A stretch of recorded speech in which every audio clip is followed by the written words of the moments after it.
বাল্যবিবাহ, যৌতুক ও নারীর প্রতি সহিংসতা রোধে সামাজিক প্রতিরোধের কোনো বিকল্প নেই বলে জানিয়েছেন প্রধানমন্ত্রী শেখ হাসিনা। সকালে রাজধানীতে জনসংখ্যা ও উন্নয়ন বিষয়ক আন্তর্জাতিক সম্মেলনে তিনি একথা বলেন। মেয়েদের ভুক্তভোগী হিসেবে না দেখে পরিবর্তনের চালিকা শক্তি হিসেবে তৈরি করার তাগিদ দেন প্রধানমন্ত্রী। বিস্তারিত জানাচ্ছেন মনিউর রহমান।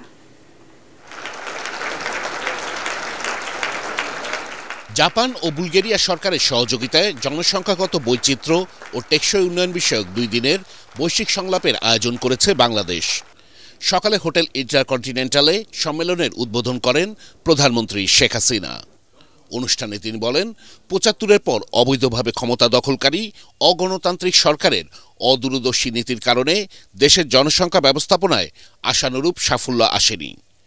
বর্তমানে সারা দেশে ১৪,০০০-এর বেশি কমিউনিটি ক্লিনিকের মাধ্যমে মা ও শিশু স্বাস্থ্য সেবা দেয়া হচ্ছে। সার্বজনীন স্বাস্থ্য সেবা, বিশেষ করে মা ও শিশু স্বাস্থ্য সেবা খাতে আন্তর্জাতিক অর্থায়নের পরিমাণ ও সহজ প্রাপ্যতা নিশ্চিত করার জন্য উন্নয়ন সহযোগী ও আন্তর্জাতিক আর্থিক প্রতিষ্ঠানগুলোর আরও আন্তরিক হতে হবে। সরকার প্রধান বলেন, গত ১৫ বছরে দেশে শিশু মৃত্যুহার প্রতি হাজারে ৮৪ থেকে ২১ জনে নেমে এসেছে। একই সাথে মাতৃমৃত্যুহার ৩৭০ থেকে ১৩৬ জনে হ্রাস পেয়েছে। প্রধানমন্ত্রীর বক্তব্যে প্রাধান্য পায় সামাজিক নিরাপত্তা, কিশোর কিশোরীর প্রজনন স্বাস্থ্য, প্রসূতি সেবা, বাল্যবিবাহ সহ নারীর প্রতি সহিংসতা। ২০১৪ সালে লন্ডন গার্লস সামিটে আমি বাংলাদেশকে ২০৪১ সালের মধ্যে বাল্যবিবাহ মুক্ত করার ঘোষণা দিয়েছিলাম। সে লক্ষ্যে আমাদের কার্যক্রমও এগিয়ে যাচ্ছে।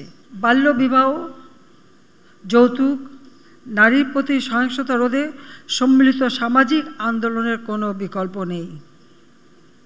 আমাদের মেয়েদের কেবল ভুক্তভোগী হিসেবে না দেখে তাদের পরিবর্তনের মূল চালিকা শক্তি হিসেবে প্রস্তুত করতে হবে।